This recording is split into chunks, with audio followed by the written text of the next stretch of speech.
час, как я собрал велосипед полностью. Все сумочки закрепил. Вот.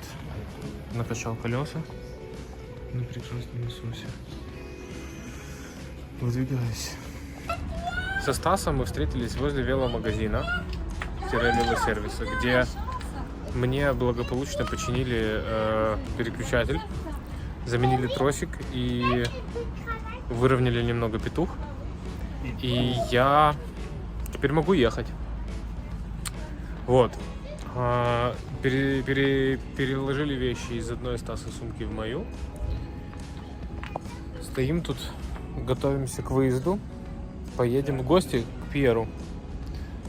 Ехать нам всего лишь 2 часа в гости.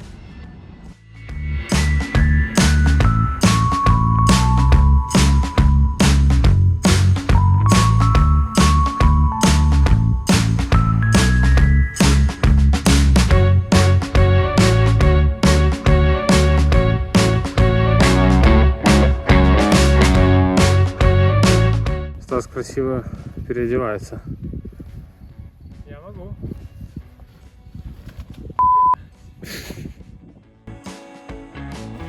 И вообще наш маршрут и план на первый день велотура выглядел привлекательно и просто. 103 километра через французские и швейцарские поля, деревни и города. Набор высоты 1050 метров. Отличный вариант, чтобы вкатиться. В нашем плане было заехать к Пьеру.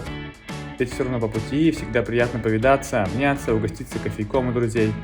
В гостях у Пьера было так душевно, что кроме кофейка мы решили выпить пиво. А потом Пьер решил починить Артёме переключатель с помощью своих плоскогубцев. Никаких видео и фото доказательств этому у нас нет, но все-таки было и все сработало. Что, с комментариями? Ну да. Ну, мы в Швейцарии. Ну это ты тоже заснял? Да. Честь, французский конь. Так, всем нужно питаться во время тура. Скушай. Всем давал команду братья! Крутим дальше. Следующая остановка у Арно и его подруги. Местный рельеф, дождь, а еще местный паб, в котором мы спрятались, наводит нас на мысль закончить с педаляжем на сегодня. Немножко считили. 30 километров решили проехать в кемпинг-кар, в кемпинг-машине. Вот. Такие есть возможности. И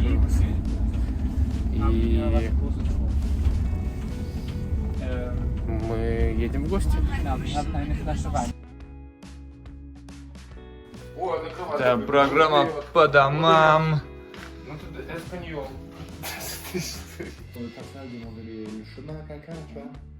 Et les gens font là. Oui, mais maintenant il y a Comme ça. le GPS et tout. Non mais je veux dire, là il les a toutes mises. Oh là là. Второй день тура. Отличный сон, грандиозный завтрак, и вот мы готовы выезжать. Артём спросил у меня, сколько нам сегодня ехать. Я ответил, что почти 170 километров и всего лишь 754 метра набора высоты. Артём спросил, почему так много, почему 170, и я объяснил ему, что мы теперь рандонёры.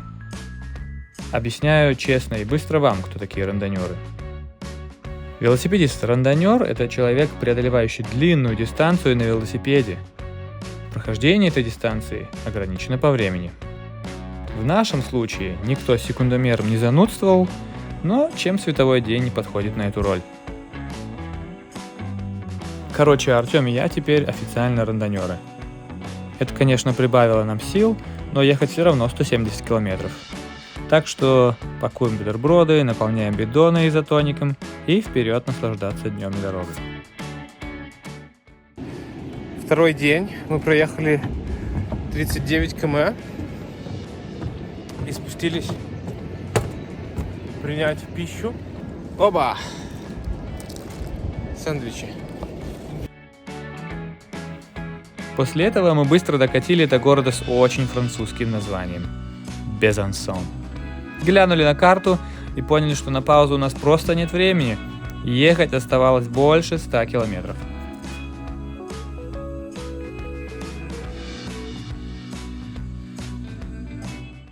Когда Стас проехал 140 километров.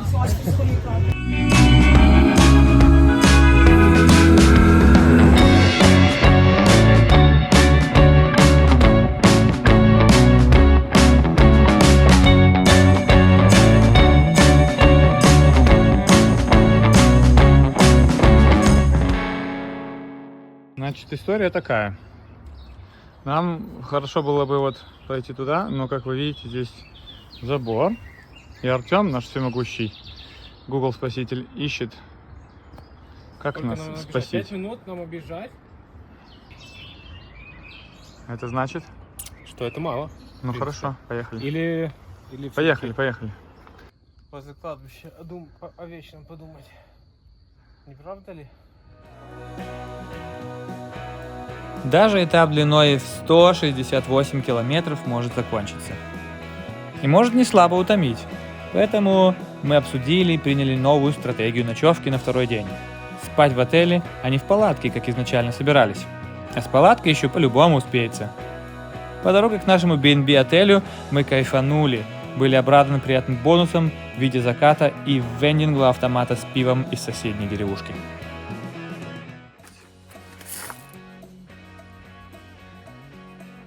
Бунцуа.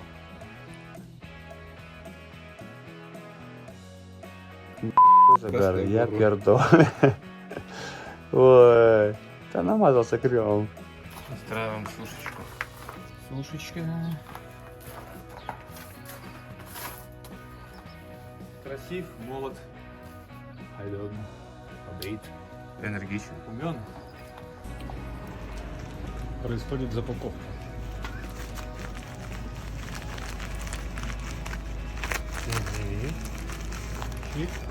И протеиновое У нас восстановление. есть гранолочка. У нас есть что-то с орешками.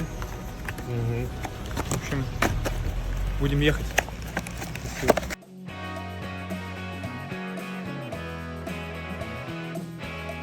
Итак, третий день нашего тура, самый легкий в нашей программе. Всего 390 метров набора высоты, 163 километра с видами на красоты Франции. План был хорош – катить, наслаждаться разговорами и заночевать наконец-то в кемпинге.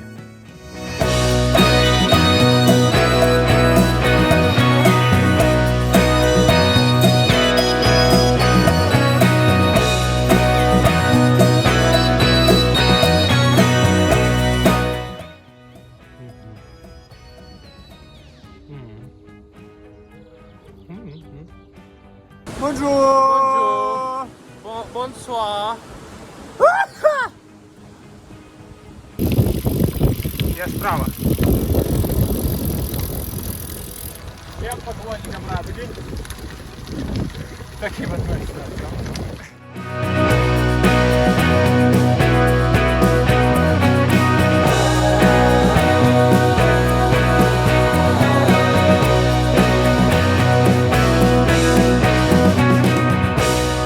Да, приехали в кемпинг. Уже обрадовались, успокоились.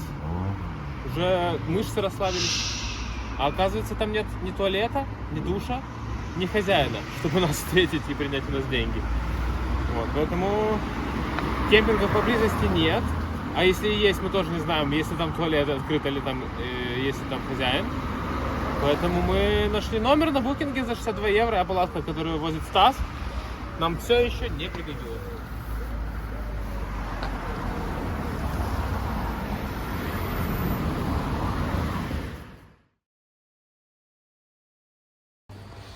Monsieur Artem.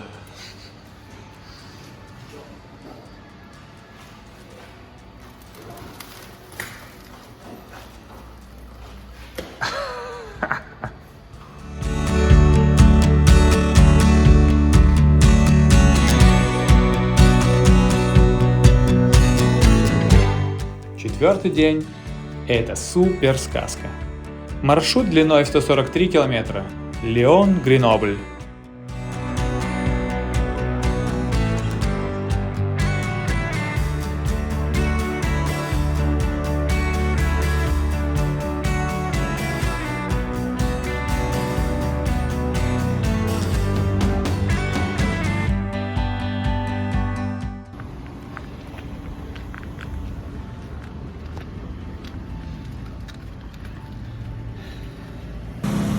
Стас, передай привет. Виталя! Виталя, привет. Виталий!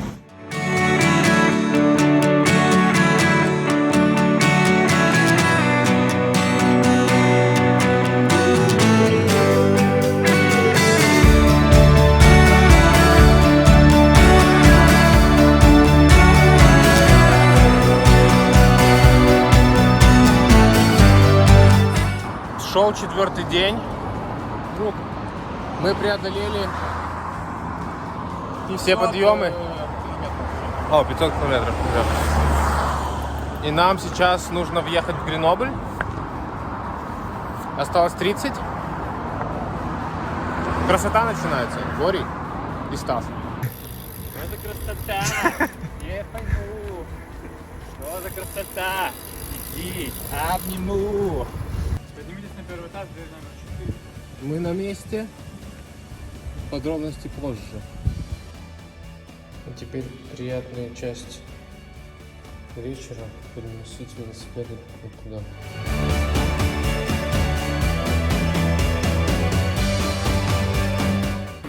Значит, едем 5-й день. Сегодня самый большой подъем высоты. Набор высоты. Не трогай. 2300 вверх. Ну, вниз там что-то 1000 с чем-то, да? Ну что в этом духе? Подъезжаем. Ой, выехали из Гренобля. Проехали 10. Скоро начинаются тягуны. Но мы готовы.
В общем, мы собирались взбираться на вершину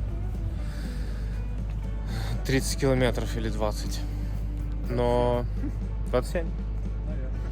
Но там закрыта на ремонт дороги. Дорога закрыта на ремонт, поэтому мы посмотрели, сколько объезжать. Объезжать пришлось бы дополнительно, наверное, еще... Сколько пришлось бы объезжать? 95 километров.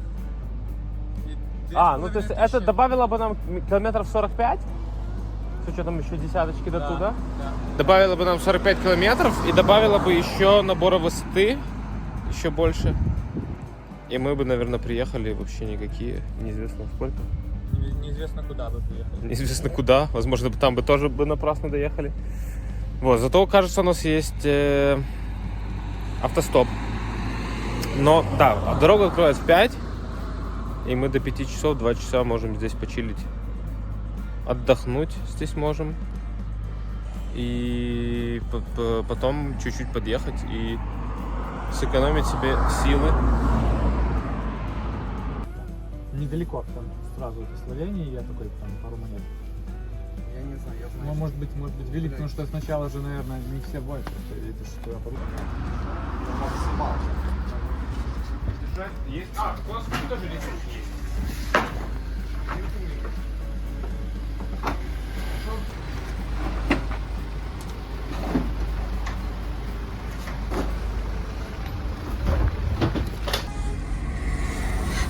Попипикай, куда там? О. И стоим. Типа, вот это то, что они первую часть, как ты говоришь, сначала это одни пропускают, другие ждут, и наоборот, Да, да. реверс. Поворот. И будет. Да. обзорная экскурсия. Понял? Ты вообще класс. Holy shit. Стадикам у тебя тут, да? Все. Наконец-то у нас случились приключения. Артем уже объяснил, что перевал был закрыт, поэтому у нас случился автостоп с велосипедами. Добрый и харизматичный Тарас из Украины подвез нас на самую вершину нужного нам перевала. И с той самой вершины, в 2137 метров над уровнем моря, и с сумасшедшим ветром в ушах, мы скатились до нашего финишного города Брянсон. Holy crap! Это была прекрасная и опасная затея.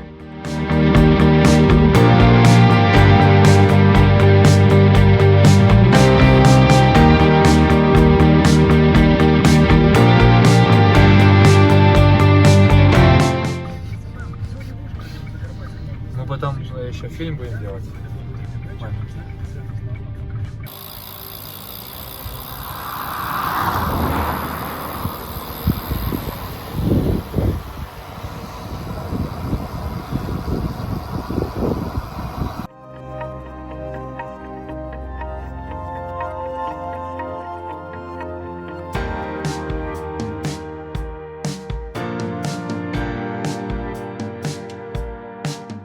Брянсон, Турин.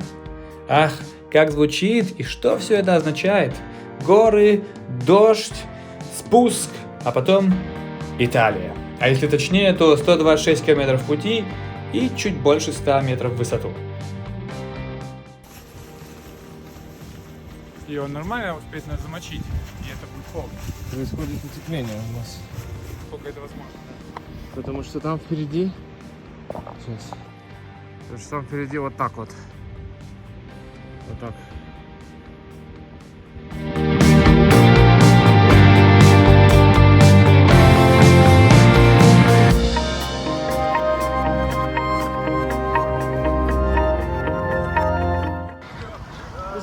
Salut!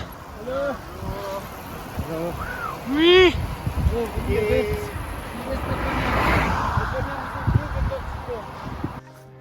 Эй, человек!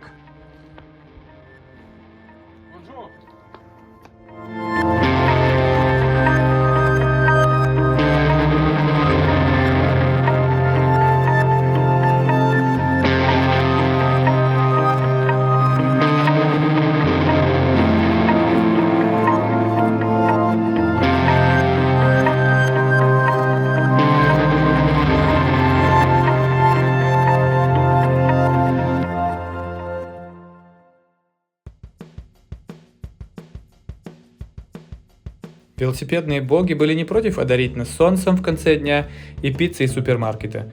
Но сперва надо было помедитировать на подъемах, повздыхать от горного воздуха и пошмыгать носом в предвкушении переохлаждения. Турин был уже очень близко.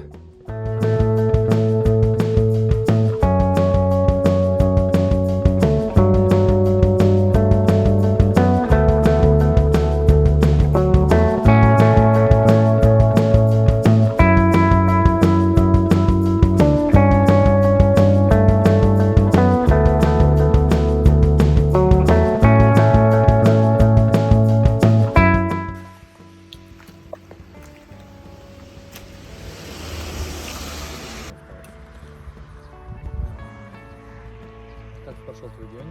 Как твои собирания, подготовки в Малаго? А еще кто-то спрашивали, ты ровно смотри, смотрят ли они за кошечкой.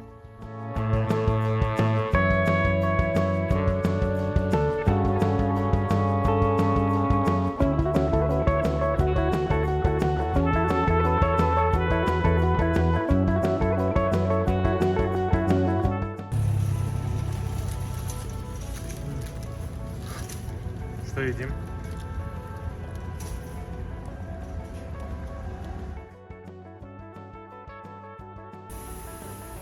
Такой уже Думсдей.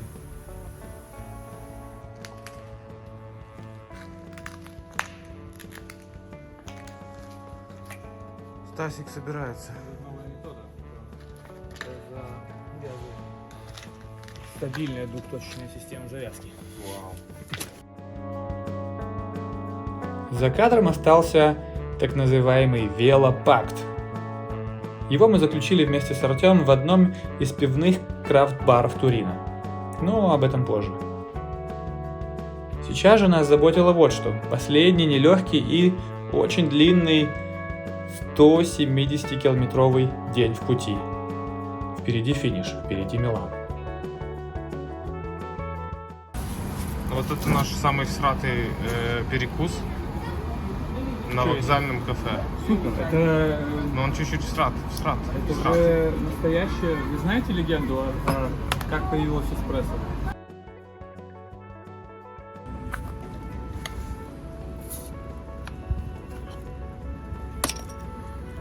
Да?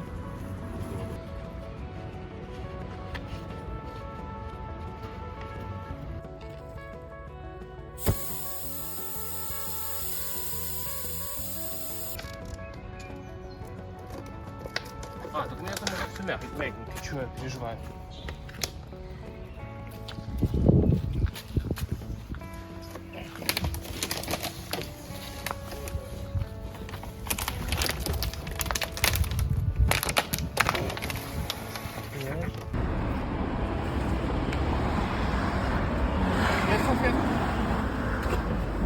Нет, салфетки.